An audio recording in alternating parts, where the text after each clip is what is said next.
आज इंटरनेट पे थोड़े दिनों तक एक कहानी बहुत वायरल हुई।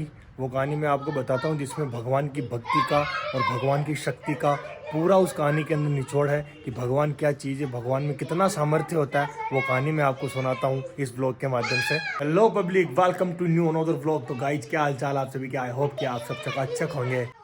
तो गाइज सारे काम से निपटा के फिर उसके बाद में टहलने निकले हैं और आज गर्मी बहुत ही भयंकर पड़ रही है। और रोज़ के रूटीन की तरह हमारे मोहल्ले के जो बच्चे हैं वो देखिए आप पीछे झूले में वो आराम से आनंद ले रहे हैं अपने बचपने का, और हम इधर ही टहल रहे हैं।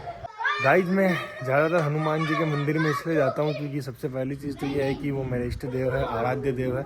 और मैं आपको एक चीज़ बता देता हूँ, अगर आपके भी जीवन में कभी भी कोई भी संकट आए तो मैं मजाक नहीं कर रहा हूँ, आप एक बार दिल से उन्हें ज़रूर पुकारिए, वो सारे संकटों को हर लेते हैं। जो भी आपकी इच्छा हो आप संकल्प मात्र करिए, वहाँ बैठ के हनुमान चालीसा का पाठ करिए, राम राम करिए, जो आपसे बन पाए वो करिए, एक दीपक जलाइए। और सच में आपके सारे संकटों की कलयुग के राजा है हनुमान जी महाराज। और जैसा कि आप अभी टीवियों के माध्यम से इनके माध्यम से देखते ही हैं कि हनुमान जी महाराज की जो इतनी दिव्य शक्तियाँ हैं, इतना सब कुछ है क्योंकि उन्होंने राम के काज में अग्रणी भूमिका निभाई थी। उन्होंने समुद्र को लांगा था, रावण का पता लगाया था, माता सीता का पता लगाया था। तो आप सोच सकते हैं। और जब भी हनुमान जी महाराज के सामने जाएं तो एक चौपाई अवश्य दोहराएं। हनुमान जी महाराज के दर पे जाके वहाँ पे उनको प्रणाम करके फिर उनको रामायण की एक चौपाई सुनाइए। सबसे पहले तो अपनी जो भी कामना वो कामना अपने मन में सोचिए, फिर उसके सामने भगवान जी से रामायण को चौपाई सुनाइए। आंखें बंद कीजिए, सच्चे मन से उनसे कहिए कि कवन सो काज कठिन जग माही, जो नहीं होई तात तुम पाही। ये बोलते हैं हनुमान जी महाराज। मैं सच्ची बता रहा हूँ, आपका जो भी संकट होगा चुटकियों में निदान हो जाएगा उसका। ऐसे हमारे हनुमान जी महाराज हैं। तो गाइस गार्डन में घूमते हुए एक बहुत ही शानदार चीज़ मैं आपको दिखाता हूँ, थोड़ा झूम करके। ये देखिए आप, सफ़ेद कबूतर, कितना प्यारा लग रहा है ये सफ़ेद कबूतर बैठा हुआ। और मन में हमेशा भगवान के प्रति आस्था होनी चाहिए, चाहे आपका जो भी इष्ट हो, क्योंकि अगर ईश्वर के प्रति आस्था होती है तो भगवान के हाथ में, क्योंकि भगवान की बनाई हुई पूरी सृष्टि है। जैसा प्रेमानंद जी और सारे संत भी ऐसे बोलते हैं, शास्त्र ऐसा बोलते हैं कि भगवान तत्क्षण कुछ भी कर सकते हैं, जो कार्य इम्पॉसिबल हो उसको पॉसिबल कर सकते हैं, क्योंकि वो सबके मालिक है, परमात्मा है। और उन पर दृढ़ विश्वास होना चाहिए, चाहे आपका कोई भी इष्ट हो। बस इष्ट के प्रति, अपने गुरु के प्रति इतना विश्वास रखिए। अपने इष्ट में, अपने गुरु में इतना सामर्थ्य होता है, वो चाहे जो कर सकते हैं, चाहे जो। तो गाइज इंटरनेट पे थोड़े दिनों तक एक कहानी बहुत वायरल हुई। वो कहानी मैं आपको बताता हूँ जिसमें भगवान की भक्ति का और भगवान की शक्ति का पूरा उस कहानी के अंदर निचोड़ है कि भगवान क्या चीज़ है, भगवान में कितना सामर्थ्य होता है। वो कहानी मैं आपको सुनाता हूँ इस ब्लॉग के माध्यम से। डॉक्टर साहब, बहुत ही बड़ा डॉक्टर, जिसे अपनी मीटिंग के लिए कहीं बाहर जाना था, और डॉक्टर साहब अपनी गाड़ी से मीटिंग के लिए निकलते हैं। जैसे ही वो बाहर निकलते हैं कुछ दूरी पे चलते हैं और अचानक से तेज़ तूफान आ जाता है, हवाएं चलने लगती है और बारिश बरसने लगती है और उनकी गाड़ी रास्ते में ख़राब हो जाती है, जो जंगल की राह पे जाके। और फिर उनका ड्राइवर उनसे बोलता है कि डॉक्टर साहब अपनी गाड़ी ख़राब हो चुकी है, आज नाइट हमें यहीं गुजारनी होगी, आपकी मीटिंग पोस्टपोन करनी होगी, आप कल ही जा पाएंगे, यानी हम कल ही यहाँ से जा पाएंगे। एक काम करिए, आसपास कहीं भी एक सुरक्षित स्थान देखिए, आप वहाँ पे रुकिए, तब तक मैं इस गाड़ी को जैसे तैसे तैयार करवाता हूँ, फिर अपन सुबह मॉर्निंग में यहाँ से निकल जाएंगे। डॉक्टर साहब वहाँ से जाते हैं जंगल के रास्ते से, उनको दूर एक कुटिया दिखती है, वो कुटिया के बाहर जाते हैं। कुटिया के बाहर जाके दरवाज़ा खटखटाते हैं, अंदर से एक बुढ़ी औरत बाहर निकल के आती है और बुढ़ी माँ दरवाज़ा खोलती है और पूछती है कि बेटा आप। तो वो बोलता है कि मैया मैं यहाँ से गुजर रहा था और मेरी गाड़ी रास्ते में ख़राब हो गई है, इसीलिए मुझे आज रात का आश्रय चाहिए। माता बोलती है ठीक है बेटा अंदर आ जाओ।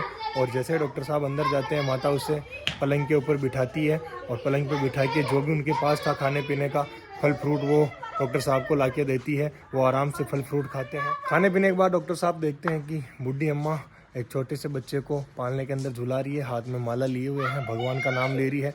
पूरी नाइट डॉक्टर साहब यही चीज़ देखते हैं, वो माँ पूरी नाइट उस छोटे से बच्चे की सेवा करती है। और जैसे ही मॉर्निंग यानी सुबह होती है, डॉक्टर साहब उठ के चलने लगते हैं। डॉक्टर साहब माँ का आशीर्वाद लेते हैं और माँ से कहते हैं कि माता जी मैं आपसे कुछ पूछना चाहता हूँ। तो माँ कहती है हाँ बेटा ज़रूर पूछिए, क्या पूछना है। तो डॉक्टर बोलता है कि माँ मैं जब से यहाँ आया हूँ पूरी नाइट में ये चीज़ देख रहा हूँ, आप इस छोटे से बच्चे की सेवा कर रही हैं, आंखों में आपके आंसू है, आप इसे पालने में झुला रही है, हाथ में माला लिए हुए हैं। मुझे ये बताइए ये छोटा सा बच्चा आपकी क्या लगता है। तो माँ की आंखें और भावुक हो जाती है। माँ कहती है कि बेटा ये मेरा पोता है, इसके माता पिता इसे बचपन में अकेला छोड़ के चले गए।